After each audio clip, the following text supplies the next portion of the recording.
ఈ రోజుతో కూటమి ప్రభుత్వం అధికారంలోకి వచ్చి సంవత్సరం రోజులైంది.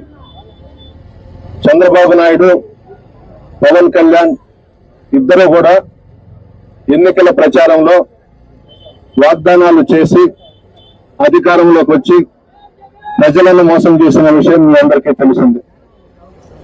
అందులో భాగంగా సూపర్ 6 అని పెట్టి చెప్పని అబద్ధం చెప్పకుండా చెప్పి ప్రజలను మోసం చేశారు.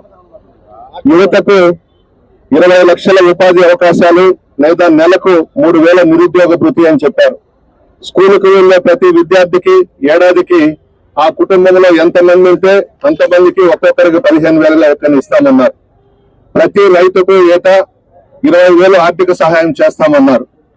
ప్రతి ఇంటికి ఉచితంగా ఏడాదిగా 3 గ్యాస్ సిలిండర్స్ ఇస్తామని చెప్పి అందులో ఇంకా 1,50,00,000 మందికి సిలిండర్స్ గ్యాస్ ఇవ్వకుండా మభ్యపెట్టిన విషయం కూడా మీ అందరికీ తెలుసు.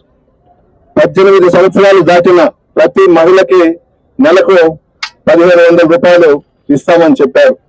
మహిళలకు ఉచిత బస్ అని చెప్పినారు. ఎక్కడా కూడా చెప్పినవి అమలు చేయలేదు. ఈ సంవత్సరం రోజుల్లో చంద్రబాబు నాయుడు, పవన్ కళ్యాణ్ చేసింది ప్రతి గ్రామంలో 3 నుండి 4 బెల్ట్ షాపులు, పెద్ద గ్రామాల్లో 10 నుంచి 15 బెల్ట్ షాపులు పెట్టి ప్రజల జీవితాలతో చెలగాటమాడుతూ పసుపు కుంకుమలను అవమానిస్తా ఉన్నారు. రికార్డు స్థాయిలో గంజాయి సప్లై జరుగుతూ ఉంది ఈ రాష్ట్రంలో. పట్టించుకున్న ముఖ్యమంత్రి లేడు, ఉప ముఖ్యమంత్రి లేడు, మంత్రులు లేరు, జిల్లాలో ఎమ్మెల్యేలు లేరు. ఈ గంజాయి వల్ల విద్యార్థులు, ఇంజనీరింగ్ కాలేజెస్ లో చదివే విద్యార్థులు, డిగ్రీ కాలేజీల్లో చదివే విద్యార్థులు చాలా మంది దీనికి అలవాటు పడి ప్రాణాలు కూడా కోల్పోతా ఉన్నారు.